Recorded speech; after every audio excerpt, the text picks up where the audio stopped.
सुबह सुबह 7:30 बजे के करीब गुरुग्राम के राजेंद्र पार्क इलाके में जब सायरन बजाती पुलिस की गाड़ियां आईं, तब अपनी दिनचर्या की शुरुआत करते हुए लोग चौंक पड़े। कोई बाथरूम में फ्रेश होने जा रहा था, तो कोई अपनी बालकनी में ब्रश कर रहा था, तो कोई अपने फूलों के गमलों की देखरेख में लगा हुआ था। कई घरों के किचन से कुकर की सीटियों के बजने की आवाज़ें आ रही थीं।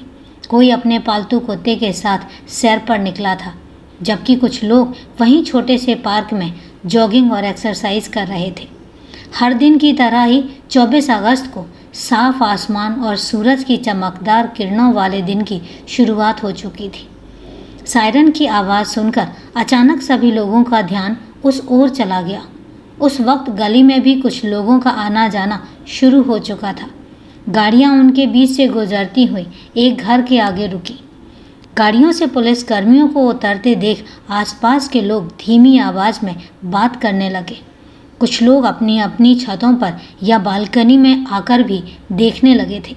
पुलिसकर्मी जब एक घर के आगे खड़े होकर अपने हाथों में रबर के ग्लव्स पहनते हुए दिखाई दिए, तब वहां मौजूद लोगों के मन में जानने की उत्सुकता बढ़ गई कि आखिर जिस घर के आगे इकट्ठे हुए हैं और जिस घर पर पुलिस आई है, वह घर रिटायर्ड फौजी राव राय सिंह का था। गुरुग्राम थाने के थाना प्रभारी इंस्पेक्टर सुरेंद्र गाड़ी से उतरे। उन्होंने भी अपने हाथों में रबर का ग्लव्स पहन लिया और 10-12 पुलिसकर्मियों का नेतृत्व करते हुए सबसे पहले मकान में प्रवेश किया। पुलिस की टीम मकान में जाकर 2 हिस्सों में बंट गई। एक ऊपर की मंजिलों पर चली गई, जबकि दूसरी इंस्पेक्टर सुरेंद्र के साथ ग्राउंड फ्लोर पर बनी रही। वहाँ कई कमरे थे। पुलिस ने सभी का एक एक कर दरवाज़ा खटखटाया। अधिकतर कमरों के दरवाजे बाहर से ही बंद या भिड़े हुए थे। कहीं किसी कमरे में कुछ नहीं मिला। बस एक में बुजुर्ग महिला कुर्सी पर बैठी हुई दिखी। पास ही एक लड़की पलंग पर सोई हुई थी। दोस्तों, क्या है गुरुग्राम की ये कहानी और कहाँ से क्राइम शुरू होता है, जानेंगे। लेकिन उससे पहले नमस्कार दोस्तों, क्राइम चैनल पर आपका स्वागत करती हूँ और उम्मीद करती हूँ कि आप सब लोग स्वस्थ होंगे, सुरक्षित होंगे। कहानी में आगे बढ़ें उससे पहले यही कहना चाहूँगी कि सबसे पहले अगर अभी तक आपने चैनल को सब्सक्राइब नहीं किया है, तो सबसे पहले चैनल को सब्सक्राइब कर लें और बेल आइकन प्रेस करना ना भूलें फर्दर नोटिफिकेशन के लिए। और इसके साथ ही कहानी में लास्ट तक बने रहें और कहानी के बारे में आपकी क्या राय है कमेंट करके ज़रूर बताएं, क्योंकि जब आप कमेंट्स करेंगे तो आपके कमेंट्स का जवाब अगले दिन 10 से 11 बजे के बीच में शॉर्ट्स के माध्यम से दिया जाएगा। तो चले दोस्तों, आपका समय नहीं लेते हैं और जानते हैं कि आखिर गुरुग्राम की ये क्राइम स्टोरी है क्या। पुलिस ने उस बुजुर्ग महिला को बाहर निकलने का इशारा किया। वह सो रही लड़की को जगाकर कुछ मिनट बाद कमरे से बाहर आई। लड़की उसकी पोती थी और उसने खुद को राव राय सिंह की पत्नी विमलेश यादव बताया। ग्राउंड फ्लोर के साथ साथ पहली मंजिल पर भी सूचना के मुताबिक गहन छानबीन जारी थी। कुछ सेकंड बाद टीम के एक सदस्य ने आवाज़ लगाकर थाना प्रभारी को पुकारा। वह तुरंत भागते हुए सीढ़ियों से पहली मंजिल पर जा पहुँचे। उस कमरे में घुसे जहाँ से उन्हें आवाज़ लगाई गई थी। कमरे में घुसते ही थाना प्रभारी कमरे का दृश्य देखकर अवाक रह गए।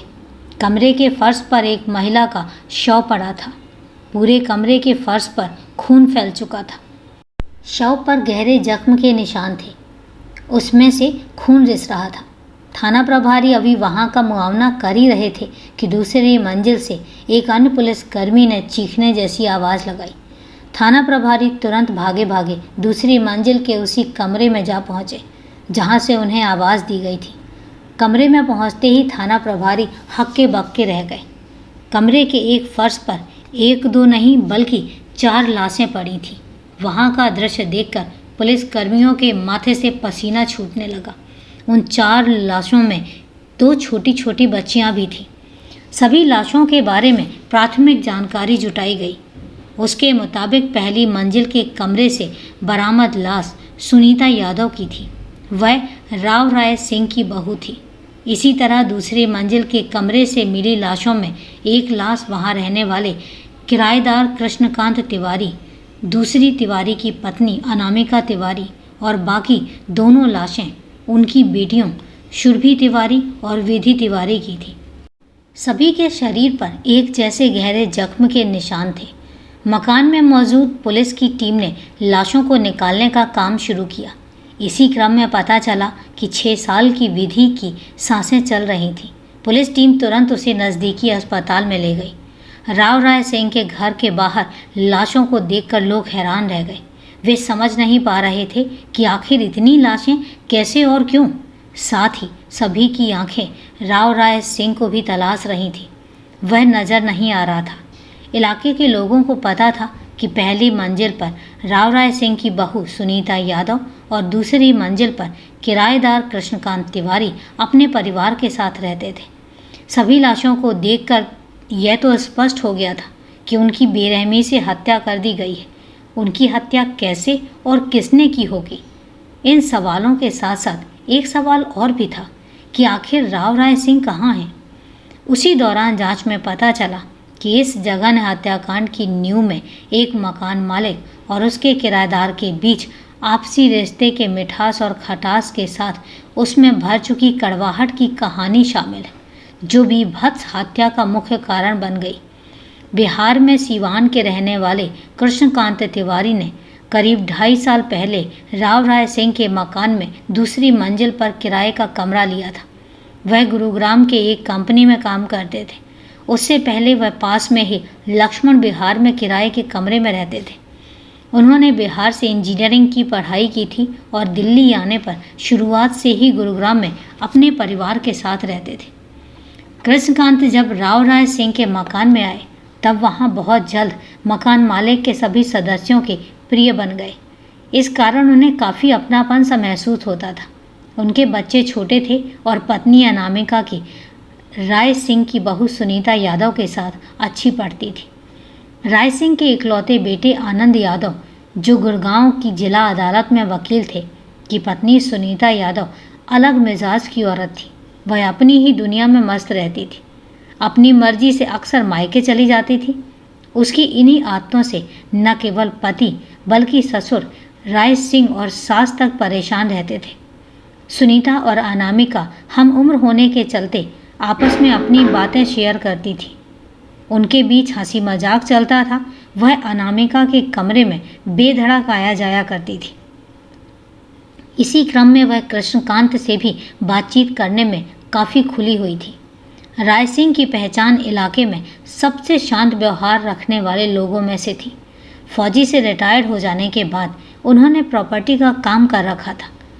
उसके लिए अपने घर के नीचे ही उन्होंने ऑफिस भी बनाया हुआ था। जब एक एक कर 5 लाशें उनके घर से निकल रही थीं, उस वक्त राय सिंह दिखाई नहीं दिए। लोग सोच रहे थे कि वह अचानक कहाँ चले जा सकते हैं, जबकि उन्हें बीते दिन की शाम को लोगों ने देखा था।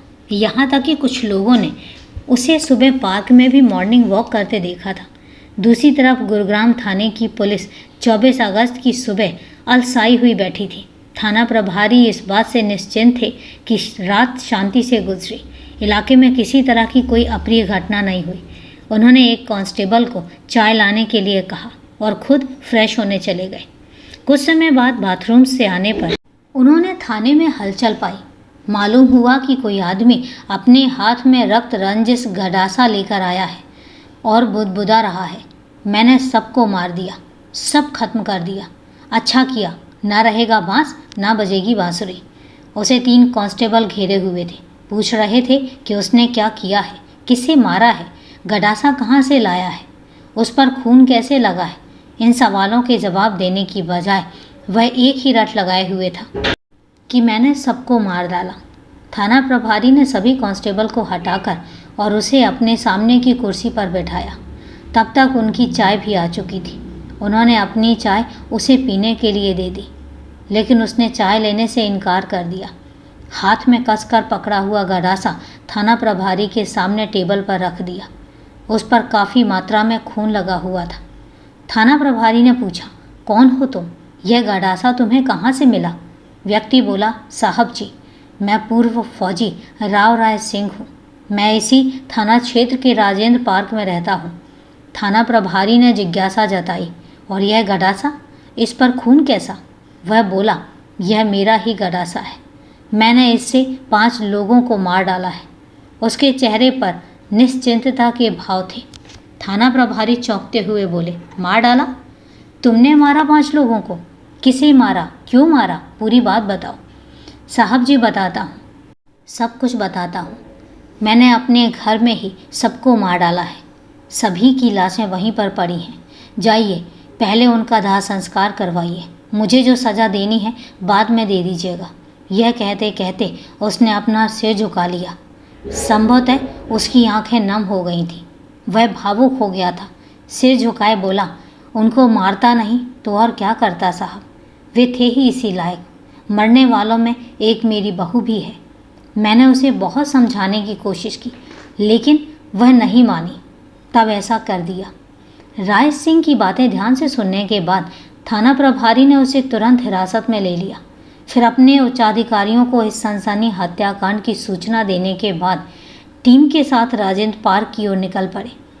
इसके बाद गुरुग्राम थाने की पुलिस दलबल के साथ 7:30 बजे राजेंद्र पार्क स्थित राय सिंह के मकान में पहुंच गई। जैसे उन्हें पहले से सब कुछ मालूम हो। जैसे जैसे राय सिंह ने बताया था उसी के मुताबिक लाशों की बरामदगी हुई। संजोग से छोटी बच्ची की सांसें चल रही थीं, जिसे अस्पताल में भर्ती करवा दिया गया। पुलिस लाशों का पंचनामा कर पोस्टमार्टम हाउस भिजवाने के बाद आगे की कार्यवाही के लिए कागजी काम निपटाने में जुट गई थी। थाना प्रभारी जघन्य हत्याकांड में लिप्त हत्यारे की तलाश को लेकर चिंता में थे। उन्होंने राजेंद्र पार्क मोहल्ले में लगे सीसीटीवी कैमरों की फुटेज मंगवाने के आदेश दे दिए। थाना प्रभारी ने थाने पहुंचकर राय सिंह से दोबारा पूछताछ की। उसने दावे के साथ हत्याकांड के बारे में पूरी बातें बताईं। उसके बाद जो कहानी सामने आई उसके पीछे अवैध रिश्ते का होना सामने आया। राय सिंह ने बताया कि सुनीता उनकी इकलौती बहू थी, लेकिन वह अक्सर अपने मायके चली जाती थी। मायके में लंबे समय तक वहां गुजारती थी। बात जनवरी 2021 की है। एक दिन जब सुनीता लंबे समय के बाद अपने मायके से ससुराल लौटी तो दिन भर घर का काम करने के बाद शाम को अनामिका से मिलने चली गई। वह दूसरी मंजिल पर रहती थी, जबकि सुनीता पहली मंजिल पर और राय सिंह अपनी पत्नी के साथ ग्राउंड फ्लोर पर रहते थे। सुनीता जिस समय अनामिका से मिलने उसके कमरे में गई, उस समय राय सिंह पानी की टंकी की सफाई करने के लिए अपनी छत पर गए हुए थे। अनामिका को कमरे में ना पाकर सुनीता वापस लौटने लगी। तभी किचन में कृष्णकांत ने सुनीता से पूछा, आ गई आप? आपके मायके वाले कैसे हैं? अच्छा, तो आप किचन में हैं, खाना पका रहे हैं क्या? अनामिका कहाँ गई है? जी, वह दिल्ली में अपने रिश्तेदारों के घर पर गई है। 1-2 दिनों में आ जाएगी। बच्चे भी जाने की जिद कर रहे थे, बच्चे भी उसी के साथ हैं। कृष्णकांत बोलते बोलते कमरे में आ गए। सुनीता बोली, तभी कहूँ कि घर में इतना सन्नाटा क्यों है? मैं तो आज ही आई हूँ, आप कैसे हैं? अरे आप खड़ी क्यों हैं, बैठिए ना। गजब का संजोग है, चाय बनाते समय पानी अधिक पड़ गया और आप अचानक। कृष्णकांत बोलने लगे। उनकी अधूरी बात को सुनीता ने पूरा किया। मैं अचानक आ गई हूँ, तब तो आपकी चाय पीकर ही जाऊँगी, कहती हुई वह हंसने लगी। उस समय सीढ़ियों से उतरते हुए राय सिंह ने सुनीता की ये बातें और हंसी की आवाज़ सुन ली। उसे पता था कि कृष्णकांत की बीवी बच्चे दिल्ली गए हुए हैं। उन्हें तुरंत झटका लगा कि सुनीता जरूर कृष्णकांत के साथ हंसी ठिठोली कर रही है। कुछ समय के लिए वो वहीं रुक गए। वहाँ से कृष्णकांत का कमरा दिखाई देता था। दरवाजे पर पर्दा लगा हुआ था, लेकिन उनके किनारे में अंदर की थोड़ी सी झलक दिख रही थी। उन्होंने ध्यान से देखने की कोशिश की। कमरे में पलंग पर पैर लटकाए सुनीता बैठी थी। उस समय कमरे में और कोई नहीं था। जल्द ही कृष्णकांत हाथ में 2 कप चाय लिए हुए आ गए। एक कप उन्होंने सुनीता को पकड़ाते हुए फिर उसके सामने स्टूल पर बैठ गए। पर्दे के किनारे से केवल सुनीता ही नजर आ रही थी। उसका खिला हुआ चेहरा साफ नजर आ रहा था। हाथ में चाय पकड़ते हुए बोली, पता नहीं क्या बात हुई। सुनीता चाय का प्याला लिए हुए किचन में चली गई। पीछे पीछे कृष्णकांत भी चले गए। राय सिंह समझ गया कि दोनों भीतर के दूसरे कमरे में गए होंगे। वे मन ही मन अपनी बहू की इस हरकत को देखते ही खून का घूंट पीकर रह गए। उसी समय नीचे राय सिंह की पत्नी चिल्लाई, पानी का मोटर जला दूं क्या? इस आवाज़ से राय सिंह का ध्यान टूटा। वह कुछ सीढ़ियां ऊपर चढ़कर बोला, हाँ चला दो। कुछ देर बाद राय सिंह दोबारा सीढ़ियों से उतर रहा था। तब उसने सुनीता को कृष्णकांत के कमरे से निकलते हुए देखा। वह बदहवासी की हालत में भागती हुई निकली थी। राय सिंह से टकराते टकराते बची और दंदनाती हुई पहली मंजिल के अपने कमरे में चली गई। राय सिंह को अपने अनैतिक रिश्ते की गंध समझते देर नहीं लगी। उसका शक विश्वास में बदल गया कि सुनीता के कृष्णकांत के साथ मधुर संबंध है। उस समय उससे गुस्सा तो बहुत आया, लेकिन शांत बने रहा। यह घटना तो घट गई थी, लेकिन राय सिंह ने के मन में उठने वाले सवाल उसे रात को सोने नहीं दे रहे थे। वह लगातार चिंतित रहने लगा। उसे यह भी चिंता सताने लगी कि कहीं सुनीता उसके बेटे को धोखा ना दे दे। सुनीता और कृष्णकांत के बीच कोई अनैतिक रिश्ता तो नहीं। इस घटना के बाद वह अपनी बहू और कृष्णकांत को शक की नज़रों से देखने लगा। हालांकि उसने इसका जिक्र किसी से नहीं किया, अपनी पत्नी तक से नहीं किया, जबकि राय सिंह मन ही मन यह सब सोचकर कुढ़ते रहते थे। वह सुनीता के मिजाज को अच्छी तरह जानते थे, इसलिए उस पर दबाव नहीं बना पा रहे थे। उन्हें पता था कि उसके खिलाफ कुछ भी बोलने का मतलब बेइज्जत होना है। इसी बीच फरवरी 2021 में सुनीता फिर अपने मायके चली गई। 1 महीने बाद कोरोना की दूसरी लहर ऐसी आई कि लॉकडाउन और कर्फ्यू के चलते लोगों का कहीं आना जाना मुहाल हो गया। मई 2021 में कृष्णकांत के गांव से उनके पिता के बीमार होने का फ़ोन आया। उन्हें सपरिवार आनन फानन अपने गांव जाना पड़ा। गांव से वह वापस गुरुग्राम आ तो गए, लेकिन उनकी आर्थिक स्थिति काफ़ी ख़राब हो चुकी थी। एक तरफ उनकी नौकरी छूट गई थी, दूसरी तरफ मकान का किराया 7 महीने का बाकी हो गया था। किराए को लेकर राय सिंह से कृष्णकांत की कई बार बहस भी हो चुकी थी। गांव में अपने पिता की देखभाल करने के 3 महीने बाद अगस्त में रक्षाबंधन के ठीक 5 दिन पहले वो लौटे थे।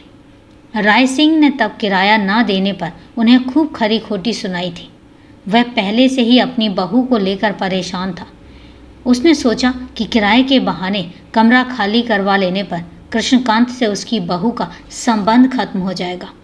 कृष्णकांत ने कुछ समय की मोहलत मांगी। इसी बीच 19 अगस्त को सुनीता भी मायके से गुड़गांव लौट आई। राय सिंह के किराया मांगने पर उसने कृष्णकांत और परिवार की तरफदारी की। उसने कहा कि वह खराब हालत में कहाँ जाएंगे। सुनीता की बातों से राय सिंह के दिल को ठेस लगी। उसने कृष्णकांत के सामने ही यह बात कही भी, जिससे उसने बेइज्जती महसूस भी की थी। उस वक्त तो राय सिंह खून का घूंट पीकर रह गए, लेकिन मन ही मन एक संकल्प भी ले लिया। सुनीता द्वारा कृष्णकांत का पक्ष लिए जाने के कारण वह समझ रहा था। उनके रिश्तों को लेकर पहले से ही शक का कीड़ा मन में कुलबुला रहा था। सुनीता की तरफदारी से कीड़ा रेंगने लगा था। एक दिन रात को अचानक उनकी नींद खुल गई और पेड़ पौधों की कटाई छटाई करने वाले गडासे की धार तेज करने लगे। पत्नी ने रात को ऐसा करते हुए देखकर पूछा। तब उसने बहाना बनाते हुए कहा, उसे कई पेड़ों की छटाई करनी है। गडासा की धार तेज करने का सिलसिला 19 अगस्त से 23 अगस्त तक चला। 23 तारीख की शाम को रात 7 बजे राव सिंह का बेटा आनंद यादव अपने कुछ दोस्तों के साथ खाटू श्याम मंदिर में दर्शन करने के लिए चला गया। राय सिंह ने उसी रात अपनी योजना को अंजाम देने का मन बना लिया। रात के 12 बजे के बाद राय सिंह पहले की तरह उठा और गडासा निकालकर छत की सीढ़ियां चढ़ने लगा। उसकी पत्नी विमलेश की नींद खुल गई, लेकिन उसने समझा कि गडासे की धार तेज करने गए होंगे, किंतु मोबाइल की रोशनी से घड़ी देखी तो 2:30 बजे का समय हो गया था। तो वह चौंक गई। उसके मन में कुछ आशंका हुई और दबे पांव छत पर जाने लगी। सीढ़ियों पर अंधेरा था, जिससे वापस लौटकर अपने कमरे में आकर लेट गई। उधर राय सिंह ने पहली मंजिल पर पहुंचकर अपनी बहू का कमरा खटखटाया। 2-3 बार दरवाज़ा खटखटाने के बाद अंदर से सुनीता ने गहरी नींद में दरवाज़ा खोला। इससे पहले कि सुनीता कुछ पता चलता, राय सिंह ने उसके सिर पर गड़ासे से जोरदार वार कर दिया। सुनीता वहीं चीखकर गिर पड़ी। उसके गिरते ही राय सिंह ने दनादन शरीर पर कई बार वार किया। उसके सिर से लेकर शरीर के कई हिस्से से खून बहने लगा। नीचे राय सिंह की पत्नी विमलेश सुनीता की चीख सुनकर भागी भागी पहली मंजिल पर जा पहुंची। वहां पति के हाथ में खून से सने गड़ासे को देखकर डर गई और उल्टे पांव अपने कमरे में आकर लेट गई। सुनीता को मौत के घाट उतारने के बाद वह सीधा दूसरी मंजिल पर जा पहुंचे। संजोग से कृष्णकांत ने अंदर से कुंडी बंद नहीं की थी। अंधेरे में हल्की फैली रोशनी में राय सिंह ने कृष्णकांत और उसके पूरे परिवार को नीचे जमीन पर ही लेटे पाया। समय बर्बाद नहीं करते हुए सबसे पहले उन्होंने कृष्णकांत के सिर पर गड़ासे से वार किया। पहला हमला ही इतनी जोरदार था कि कृष्णकांत पहले ही वार में अपनी गहरी नींद से जाग ही नहीं पाए और वह बेसुध हो गए। राय सिंह ने कृष्णकांत पर हमला आपाक होते हुए करीब 7 बार वार किया। कृष्णकांत की मौके पर ही मौत हो गई। तब तक थोड़ी दूरी पर सोई हुई अनामिका नींद से जाग गई थी। जख्मी पति को देखकर उस ओर जैसे ही आने की कोशिश की, राय सिंह ने उसके सिर पर भी गड़ासे का एक जोरदार वार किया। तब तक बच्चे जाग गए। वे अपने माँ बाप को बेसुध हालत में देखकर कहने लगे, अंकल माफ़ कर दीजिए, उन्हें मत मारिए, उन्हें छोड़ दीजिए। तब तक राय सिंह अपना आपा खो चुका था। अनामिका पर एक के बाद एक कई बार वार करने के बाद बच्चों पर भी गड़ासे से हमला बोल दिया और फिर अपने कमरे में आकर बाथरूम में घुस गया। इस जघन हत्याकांड के बाद राव सिंह बाथरूम में घुसकर नहाया, अपने कमरे में एक पंखे के नीचे बैठा, नए कपड़े पहने और करीब 4:30 बजे उठकर डेली रूटीन में व्यस्त हो गया। मूक दर्शक बनी जड़वत पत्नी विमलेश को ठहर कर देखा और पार्क की ओर सैर पर निकल पड़ा। उसी दिन सुबह करीब 6:30 बजे जब वह पार्क से अपने घर लौटा और दोबारा लाशों को जाकर देख आया, फिर हाथ में गड़ासा लहराते हुए थाने चला गया। इस बात की पुष्टि के बाद में इलाके के 3 सीसीटीवी कैमरों में कैद हो चुकी फुटेज में हुई। उसके कपड़े और उस औजार पर खून के छींटों की जांच के बाद उसके द्वारा हत्या किए जाने की भी बात पुष्टि हो गई थी। इस हत्याकांड की सुनीता के भाई अशोक यादव ने भी राजेंद्र पार्क पुलिस थाने में रिपोर्ट दर्ज करवाई। उन्होंने रिपोर्ट में राव सिंह के परिवार पर सुनीता से पैसों की मांग का आरोप लगाया। इस कारण वह अक्सर सास ससुर से झगड़े करके मायके आ जाती थी।